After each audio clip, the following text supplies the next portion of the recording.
Hello guys, सबको नमस्ते प्रणाम।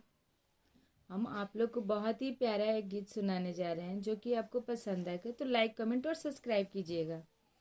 हवा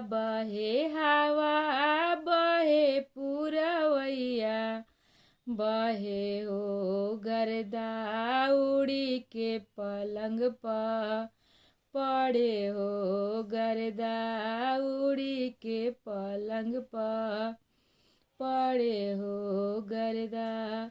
ऑफिस से आई ले कवना, दुल्हा हो झारा, धनिया पलंग के गर्दा हो झारा, धनिया पलंग के गर्दा हो।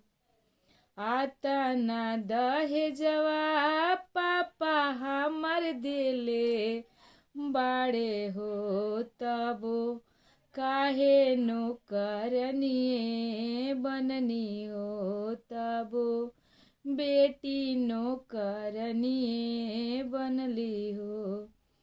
40 लाख के गड़िया पापा हमर दिले, बाड़े हो तबो बेटी नौकरनिया बनली हो तबो, बेटी नौकरनिए बनली हो। हवा बहे पूरा वैया, बहे हो गर्दा उड़ी के पलंग पर, पड़े हो गर्दा उड़ी के पलंग पर, पड़े हो।